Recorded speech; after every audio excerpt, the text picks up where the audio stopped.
People, today in the country, we have one museum for about 10 lakh people. And as I speak, there are many more museums which are coming up in the country today.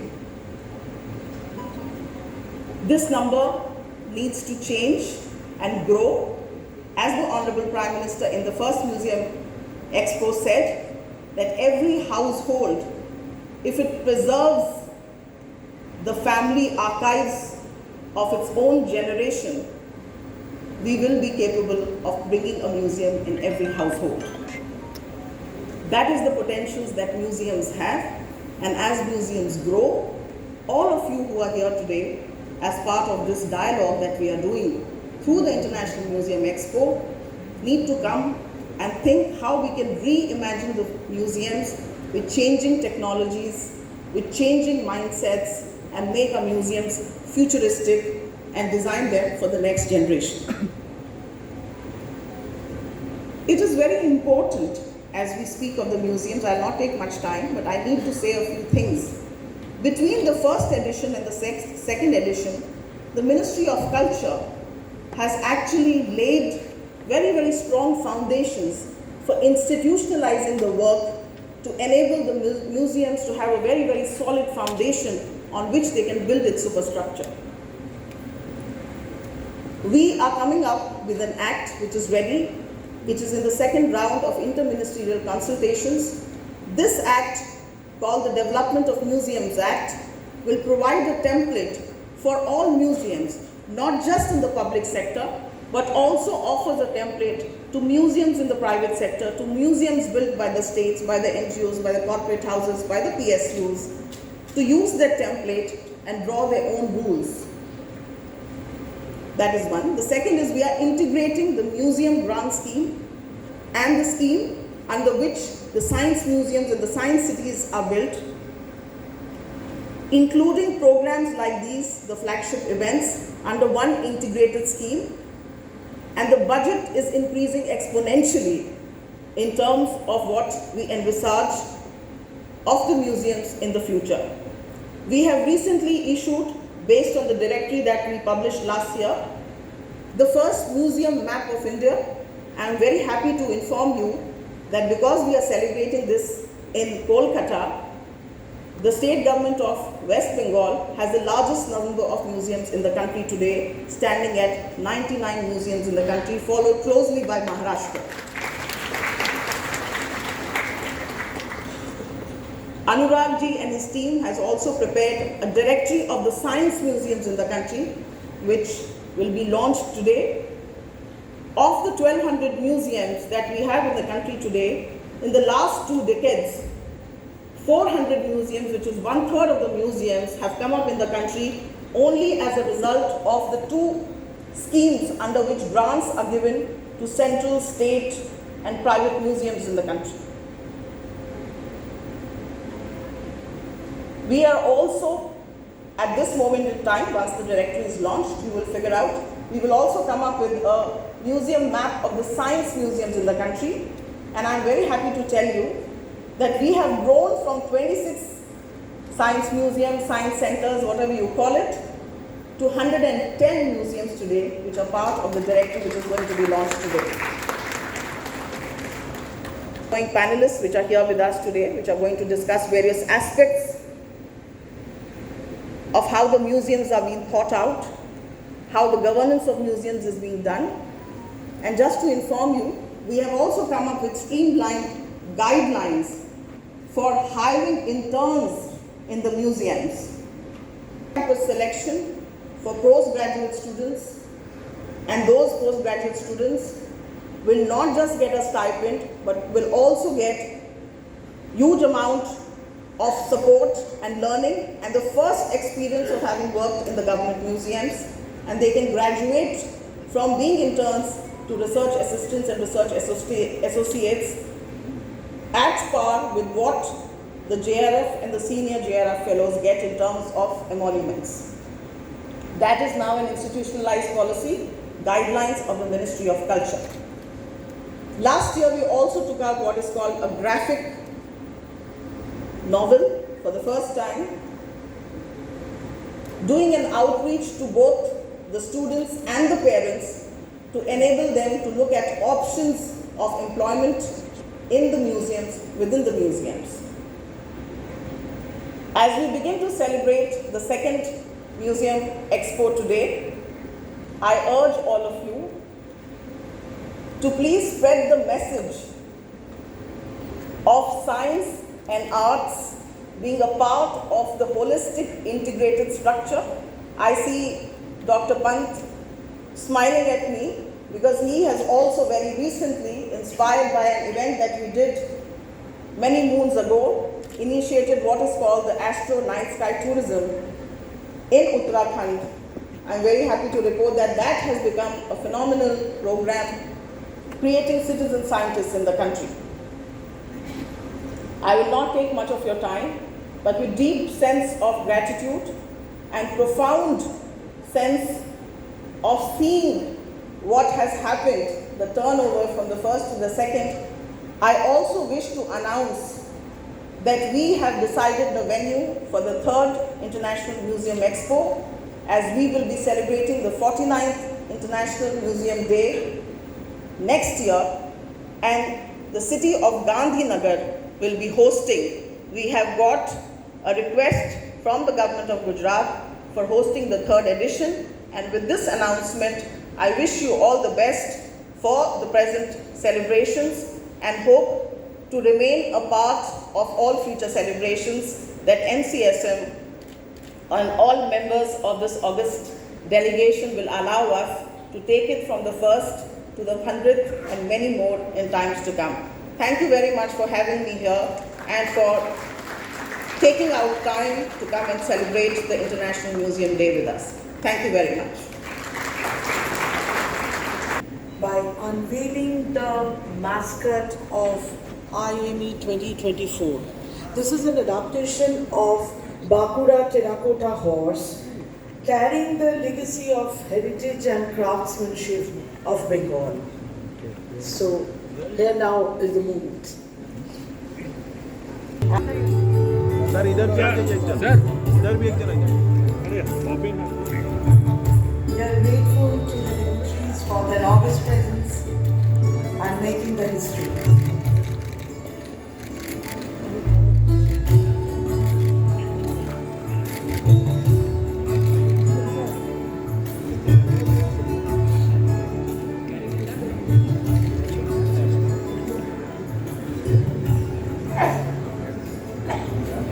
Along with this, the virtual photography happening in Science City, Canvas Cyclorama, Innovate a Defined Prize, Vidushi, the Indian Woman in Science. Now we will be having a film presenting some of the highlights.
publication.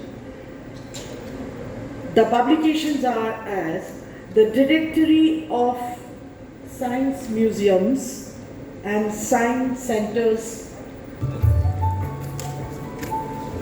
Brilliance Beyond Borders,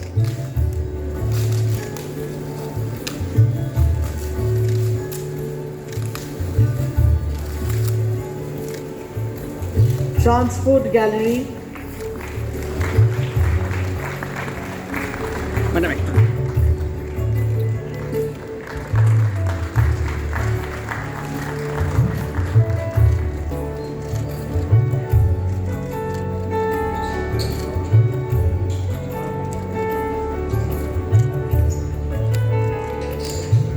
last but not the least, booklet of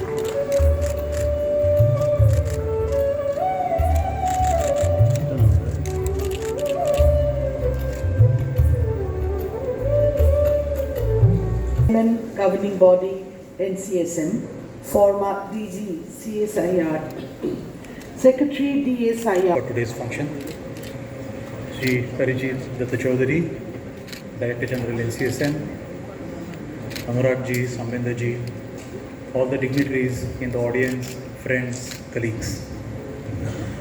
It's a great privilege for me to be able to be here today amongst all of you to celebrate the 48th International Museums Day and the expo that has been organized by the Ministry of Culture and NCSM. I must say that we are looking forward to having Shri Govt Mohanji with us today, the Secretary Culture, but unfortunately due to the last minute changes, he was not able to come, and we will probably have him on a different occasion, but he has been a great supporter of National Council of Science Museum, and I must place on record our gratitude to him for all his support. Mughda ji actually told you several impressive numbers. The growth of museums in the country, the growth of science museums in the country, the outreach that has increased in the last few years amongst people, making them aware of different cultural and scientific aspects. Mughda ji is very modest, and I must place it on record that it would not have been possible without some of the outstanding efforts by her own in this particular regard.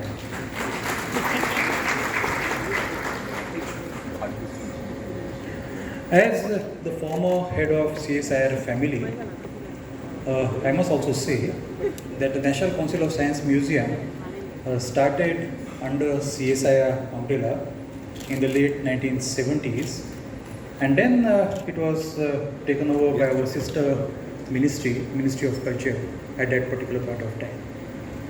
And therefore, we still consider NCSM as CSIR family, we still consider NCSM as one of our daughters. And therefore, for me, it's a special privilege to be associated with NCSM once again. One of the principal roles that the museums do, and very aptly, this year's theme that has been declared as the theme of International Museums Day is education and research. And the museums play an important role is taking the achievements of human knowledge to general public. And India's museums, the 1,000 odd that Mughda ji mentioned, have been trying to do that continuously.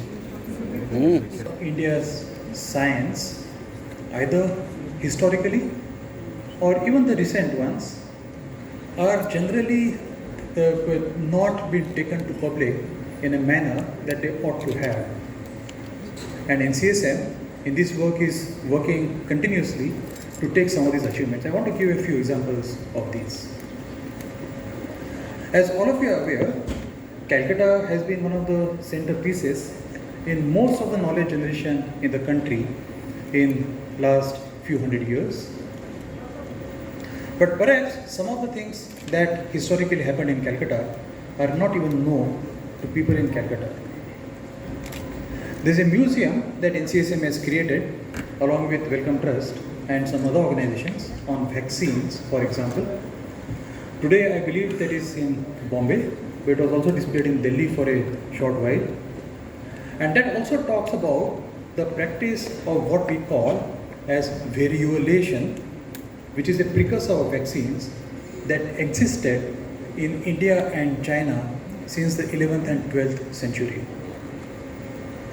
Not many people are aware that Edward Jenner made his first vaccine in 1797, the vaccine against smallpox. But the practice of variolation for smallpox existed in India and China 500 years before that. And the variolation practice was very simple. Learned people from Banaras would go all over India. They would carry needles with them, and the needles would have inoculum from infected person, a person infected with smallpox, and they would go and touch that in some kind of a part of the skin on the forearm of uninfected person. Very similar to what we call as vaccination. Because of this, the mortality rate of smallpox in India was about 1%, as against that in the rest of the world about 30% mortality rate, people who would die of smallpox. Number two, people, even if they got smallpox, the variolated people would not have disfigurement. Their faces, hands and other things would not get disfigurement. Number three, they would be lifelong protected by smallpox. Now this existed prior to Edward Jenner's vaccine, 1797. And this aspect has been actually brought forth even in the vaccine museum that has been done by NCSM. And I do hope that people become aware of similar kind of achievements of Indian science in multiple different areas through museums such as this. India's astronomy, India's metallurgy, India's mathematics has a glorious tradition. There are many things we can go on recounting on this particular platform, the achievements of India's science since ages. But unfortunately, what we have been taught in the schools does not cover much of that. And as we speak, we are in the process of revising the curriculum for the schools, and we are in the process of writing textbooks for the schools, the new textbooks. In fact, the first textbook for class 6 from NCERT will be out very soon, and we are attempting to highlight some of these achievements of Indian science even at the school and college level. And we do hope that will transform the perception of India's achievements in the general public in the coming generation. I give an example from 11th and 12th century. I want to come to more recent examples. And yesterday I had an opportunity to be at Durgapur. There is a CSIR lab in Durgapur called Central Mechanical Engineering Research Institute. And the occasion in Durgapur yesterday was we were celebrating National Technology Day. All of you are aware, 11th May every year since 1998 has been celebrated across India as National Technology Day.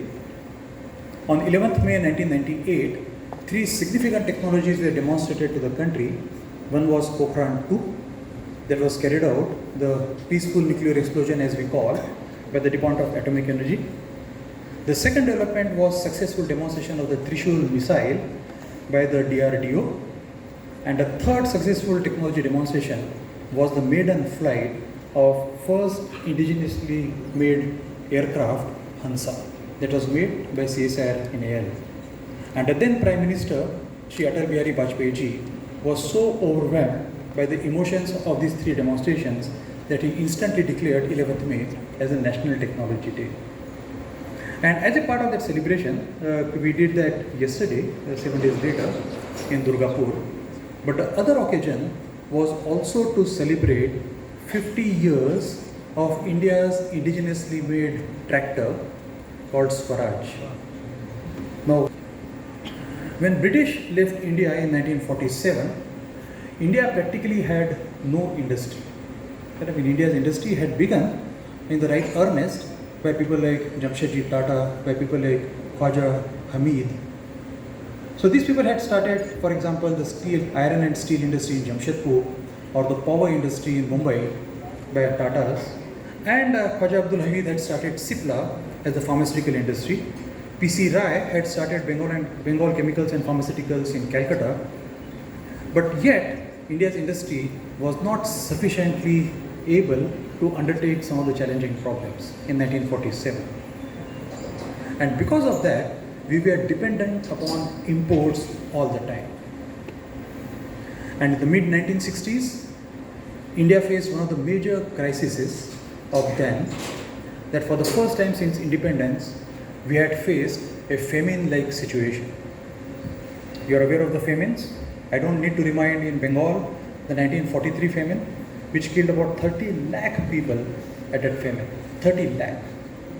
And we had faced similar situation in 1965 and 1966. And that became a catalytic point for India's Green Revolution. People like C. Subramaniam, people like Shivraman, who was an outstanding officer in Delhi, and of course, Professor M.S. Swaminathan, together decided that India's agriculture would change forever since 1960s. And we know today India is a surplus grain manufacturer in the world.